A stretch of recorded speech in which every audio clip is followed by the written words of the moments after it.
Linda Johnson Rice is the chairman of the Johnson Publishing Company, publisher of Jet and Ebony magazines, and the parent company of Fashion Fair Cosmetics. Under her leadership, Johnson Publishing is now the #1 Black-owned publishing company in the world. Teaming up with the Chicago History Museum, Ms. Rice has brought her mother's work with Ebony Fashion Fair back to life. Eunice Johnson expanded her influence within the fashion industry, overcoming racial prejudices to bring European fashion into African American communities eager to experience the fashion industry. You know, what really was so, I think, motivating for me was to be able to show a broader audience what was created through Johnson Publishing Company and through Ebony Magazine, and the vehicle to do it, the Chicago History Museum, was perfect. And I really wanted people to be able to see my mother, Eunice W. Johnson's vision. And that's really what this whole exhibition is about. It's about one woman's vision about beauty and about beautiful African American men and women.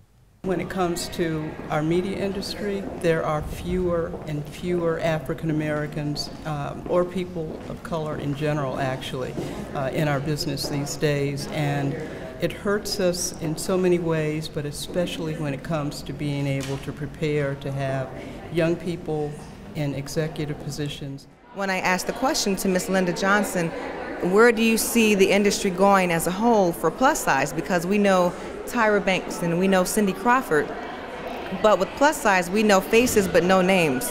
And so I think it was important that she said she saw the niche, the industry really opening up for plus size models as a whole, and I'm really excited to see where it goes from here.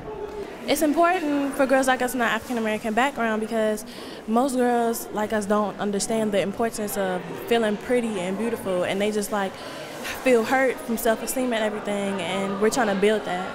Education is really key, and I say that because you really need to hone your craft. You really need to make things that are of the highest standard that you can possibly do. I'll give you an example. My mother would see young designers, they would come to see her, they wanted to put their clothes in the fashion show, and my mother had a degree in sewing and tailoring. And so what she would do is she would take the designer's clothes and she would turn them inside out. And she would make sure that the stitching was perfect, that every angle was perfectly done, and if it wasn't, she'd send that young designer back with those clothes and have them redo it. So I would say you've got to get an education, you've got to hone your craft, but the most important thing is you got to believe in yourself. You got to believe in yourself that you can do this. I loved what she said about going for your passion, doing what you want to do. I feel like right now in my life it's kind of jumping around for what I want to do, and I feel like she kind of really helped me understand that you have to decide what you want to do and do something that you truly love.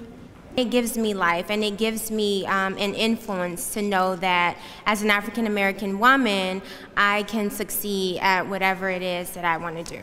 My goal is for them to be able to express themselves through fashion, but most importantly, to really feel good about who they are. This is Tierra reporting for Global Girl Media Chicago. This is our world and my voice.